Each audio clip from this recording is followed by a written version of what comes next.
محمد کی تعلیمات ہوئی ہیں، جو اردو، عربی، فارسی، انگریزی بہت موجود ہے. کاش ہم ان سے فیض حاصل کریں، کاش ہم ان سے لیں. کسی قوم کے پاس ایسا علم ذخیرہ نہیں جیسے ہمارے پاس، اور کسی قوم کے پاس ایسے ہادی نہیں ہے جیسے ہمارے پاس ہے. یہ بات میں پورے اطمینان سے کہہ سکتا ہوں، بلا خوف تردید، کہ ہمارے بہت سارے امتیازات. ایک امتیاز ایسا ہے جس میں دنیا کی کوئی قوم ہم سے برابری کا دعویٰ نہیں کر سکتی. کوئی فرقہ، کوئی مذہب، کوئی مسلک، کوئی دین برابری کا دعویٰ نہیں کر سکتی. اور وہ بات کیا ہے؟ ہمارے سلسلہ ہدایت میں کوئی غیر معصوم شامل نہیں ہے. آدم سے لے کے خاتم تک نبوت کا سلسلہ ہو، یا مولا کائنات سے لے کے قائم آل محمد امام زمانہ جل ملک،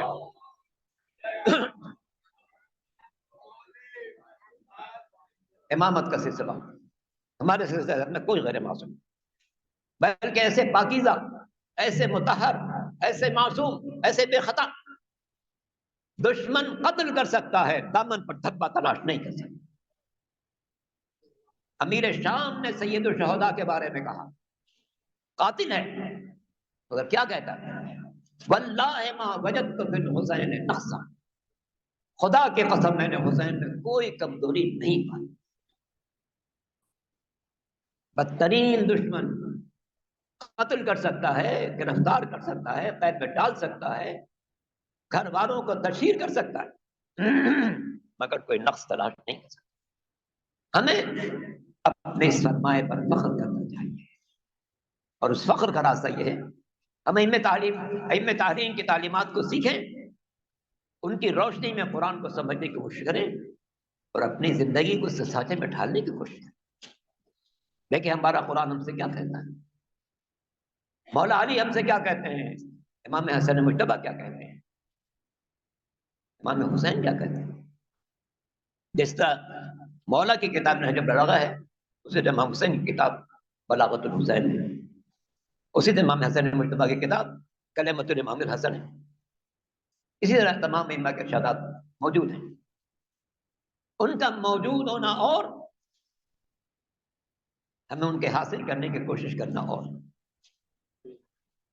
یہ بڑا عظیم سلسلہ ہمارے برادران نے شروع کیا، اور میں انتہائی مسرت محسوس کر رہا ہوں کہ ماشاءاللہ برادران بھی، خواہران بھی، اور خواہران بڑی تعداد میں موجود ہیں.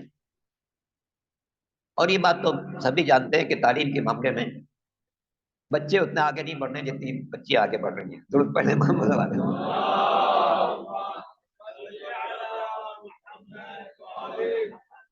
بہت سے گھروں میں بچوں کے ذمے صرف اسکول ہے، بچوں کے ذمے اسکول سے آ کے گھر کا کام کیا، گھر کا کام بھی اچھا انجام دیں گی، تعلیم میں بھی بچوں سے آگے بڑھیں.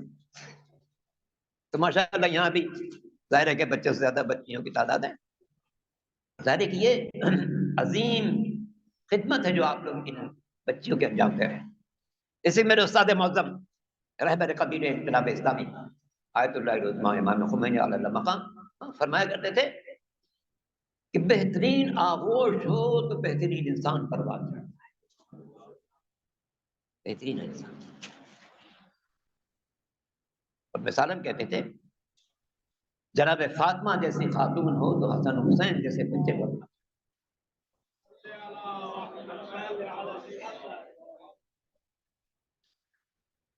اور اسی لیے آپ نے رہبر نے 20 جماعتی سالہ کو یوم بدر قرار دیا ہے. پورے ملک میں اس دن ماؤں کے سلسلے میں گفتگو کی جائے، بتایا جائے.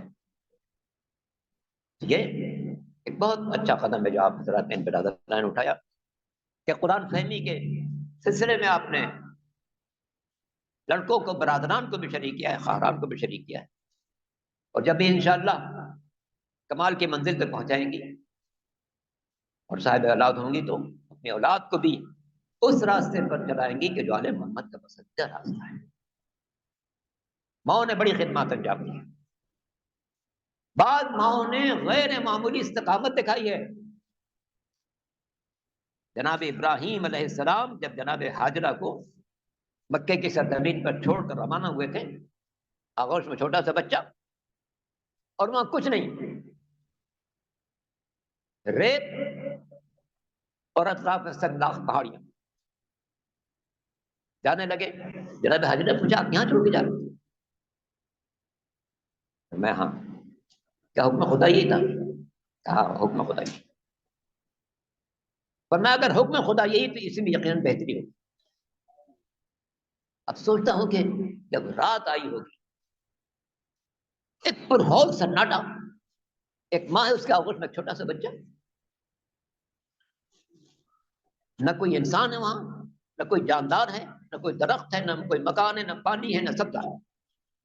خود جناب ابراہیم نے کہا کہ انی اسکنت من ذریتی بواد غیر ذی زرع، میں اپنی اولاد کو وہاں چھوڑ رہا ہوں جہاں زراعت کے لیے کوئی گنجائش نہیں ہے. رات کیسے گزری ہوگی؟ رات کیسے گزری؟ دن آیا، جو کھانا پانی تھا ختم ہو گیا. ماں کے پاس رضا نہیں تو بچے کو دودھ کہاں سے دے گی؟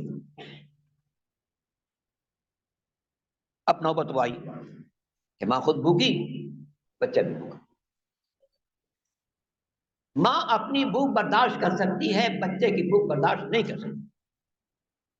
جب دیکھا کہ بچہ بے چین ہو رہا ہے بھوک سے، تو پانی کے طلب میں نکلی. کبھی اس پہاڑی پر جاتے ہیں کہ اس پہاڑی پر جاتے ہیں. 7 مرتبہ انہیں چکر لگائے. 7 مرتبہ جناب اسماعیل کے قدموں کے نیچے سے چشمہ اگلا، کیا زمزم کے نام سے مشہور ہے. وہ 4,500 برس سے بندگان خدا کو فیض پہنچا رہا ہے. اللہ نے جناب ہاجرہ کے آنے جانے کو اتنا پسند کیا، جو 2 پہاڑیوں کے درمیان آ رہی تھی اور جا رہی تھی، اتنا پسند کیا کہ اس نے واجب قرار دیا جو میرے گھر آئے گا ان 2 پہاڑیوں کے درمیان ضرور چلے گا جن میں ہاجرہ اپنے بچے کے لیے پانی کی طلب میں چل رہی تھی، جس کا نام صفا اور مروہ ہے. اور یہی وہ عمل ہے جس کو صحیح کہا جاتا ہے. حج کے لیے جائے تو کرنا پڑے گا، عمرے کے لیے جائے کرنا پڑے گا. اللہ کے گھر کو دیکھیں تو یہ کام ضرور کریں تاکہ اس ماں کی خدمت کو پیش نظر رکھا جائے جس نے اپنے بچے کی خاطر سب کچھ برداشت کیا اور پھر یہ شہر بھی آباد ہوا اسی ماں کی بنا. تو یہ مائیں بڑی قیمتی ہیں، بڑی قیمتی ہیں. اور میرے استاد معظم نے بالکل صحیح کہا ہے، مجھے اچھی مائیں دو تو میں اچھی اولاد تمہیں پیش کروں. انشاءاللہ یہ مستقبل میں ماں بنیں گی اور اپنی اولاد کو آل محمد کا غلام بنائیں گی. ان کے دنوں میں آل محمد کی تعلیمات کو راسخ کریں گی، قرآن سے وابستہ کریں گے، آل محمد سے وابستہ کریں گے. یہ بہترین سلسلہ ہماری برادر نے شروع کیا ہے. اس سے زیادہ زحمت نہ دو تاکہ وہ صرف تجابری بات سامنے نہ آ جائے کہ جناب کہیں ان سے زیادہ بے رحمی والے نہ آ جائیں. درود پڑھنے محمد والے محمد.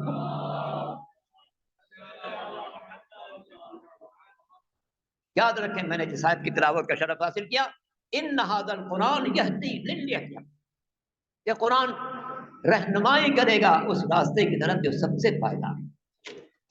کاش ہم اپنی زندگی کے معاملات میں قرآن سے ایسا تمسک کریں کہ ہماری بہترین رہنمائی کریں اس راستے کی طرف جو قدرت نے سب سے پسندیدہ بنا.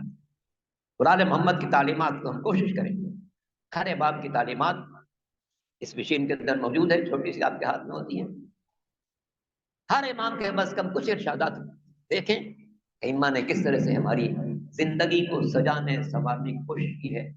ایک فرمان مولا کائنات کا پیش کر کے احمد تمام. مولا کیا فرماتے ہیں؟ ارشادات: خالق الناس مخالطۃ ان عشتم معها حنوا الیکم وان متم معها بقوا علیکم.